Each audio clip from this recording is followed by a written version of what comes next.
Now we're rolling. We should. I already started, buddy, so make it quiet. When I go like that, I did not realize that clapping sound is just so that you can cue up the audio on it. But two things. I always have one sharp pencil, one good sharp Ticonderoga pencil, sharp one on my right ear, dull one on my left for doing darker border lines. When you do these oblique drawings and you're centering them, I'll tell you time and time again, it's more than just centering a drawing, it's centering anything. Whether you're building something, you're putting in the center of a room, you want a light in the middle of the room, this easy, you can just go that corner to that corner to that corner, and where they intersect is the center. And that's where, if you want your light in the middle, that's where you'd hang it. If you're doing a wall and you want a window in the middle, you could take and do the same thing, go corner to corner, figure out how much usable workspace you have. That is your center. Okay, so the directions are on page 350 for doing the centering. And it starts out by saying sketch or draw the isometric view. You don't have to do that. They're mainly just putting this up here to tell you what the depth, width, and height are. And then in the book, they say locate the center of the drawing area. Okay, that's not a very good description of how to locate the center of the drawing area. They just have a little crosshair that looks like a scope. So what I did on my sheet here with the directions, I showed you, this is how you really locate the center of the drawing area, no matter how big or small it is you just make a X from upper left corner to lower right, upper right corner, lower left. Where they intersect, that's the center of your work area. Okay, so this is the one I did yesterday. I didn't center it. I just guessed and said it's about 1 inch, and I was probably pretty close, but not perfect. It's good to know how to do this. So I go from upper corner to lower. And you know the lines are not going to intersect way up here or way down there. So only make it about where you think the center is. I was a little bit off there, but I got it close enough. Okay, where those two lines intersect, that is the center of our work area. If you measured the right side versus the left side, the top versus the down. Okay, now for doing an isometric drawing, what you do is you go down half the width, half the depth, half the height, like they showed you on step 3 here for an isometric. Okay, and for oblique, it's just the bottom, just these 2 steps on the bottom of the page here. Pretty simple. It says from the center of the drawing area, go over half the width.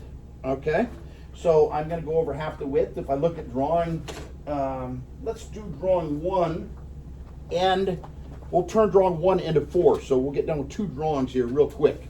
These are the drawings on page, what was that, 358. So sanding block. Okay, and then gauge block. So the object's 4 inches long. Point to where it says 4 inches long on 358. We take half that. Half of 4 inches is 2. Get where you're kind of estimating your dimensions as close as you can. So now I go 2 inches over. Okay,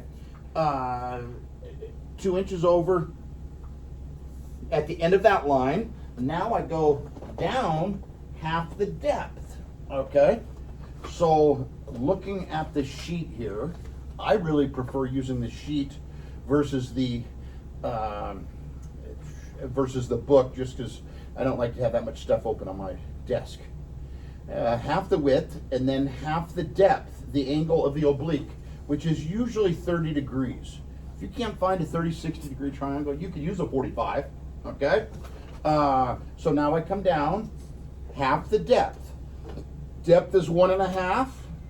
Half of 1.5 is 3/4. If you have a hard time with the fractions, think about money and go, what's 1.5? Half of $1.50? 1/4, 2/4, 3/4. Okay? Now, at the end of that line, come straight down half the height. Okay? So height is 2.5. We go 1.25 right there. That is the starting point of our drawing, which is that lower left corner on the object. Okay? Now, if we were doing oblique, you go the other direction. You go to the right, half the width, half the depth, half the height. No big deal. Same thing, but different. Okay? Now we just do the object. All eyes up here. All eyes up here. I'll be done in 3 minutes. Okay? Now I go, well, I'm going to do 2 drawings, so it might be a little bit longer. So I just draw the front view of this drawing, number 1, drawing number 1, and then we're going to turn that one into 4, get 2 of them done here, real quick. Okay, so 4 inches, I go 4 inches here, 2.5 height. I could get rid of this, but since I'm using it for instructional purposes, I'm going to just make it a hidden line so you'll kind of be able to see why that was the center of our work area. Okay, it'll make sense in the end. Okay, now we go up 2.5 inches, right there, and I'm about done with drawing 1 on 358, and then I'm going to turn it into drawing 4 real quick. Okay, so notice it looks like it's not centered. Looks like it's not really centered because there's more on this side, but we haven't added our depth yet, right? Okay, so now when I add my depth, and I'm going to do a full Cavalier oblique, so depth is full size, 1.5 inches, 1.5 inches. Guesstimate these. When I say guesstimate, that's like an estimate, that's also a guess. So it's an educated guess, I guess you'd say. A lot of guessing right there. And last but not least, I add my lines showing the depth, done with drawing 1. Okay, so now check it out. If I were to measure the distance between the top of the object in my work area, I got 1 inch there. Well, I get really, it's about 7/8 there, and I got 7/8 there. Over here on the side, I got 1.5. Over here on the side, I got 1.5. Okay, so drawing number 1, check. Okay, now to turn this into drawing number 4, I just add the basically turning it like a doorstop. The dimension they use, they're saying that's 3.25 inches over, so that would mean they're giving us 3/4 of an inch here at the top, and 2.5 total height, and they're taking off 3/4 here to make it like a wedge shape. Okay, so check this out. All eyes up here. This is really, right now, this is really like a three view drawing still, right? But it's all in one. Okay, because this is still like the front view, this is still like the side view, and this is still like the top view. Okay, so that's for drawing 1. And now when I convert this to drawing 4, I just add a line going here, I add a line going up here. Now do you see how this is still like the side view? And if you catch that page numbers, 358, we're done with drawing 1 and 4. Am I missing a couple lines? I think so. Right here to here,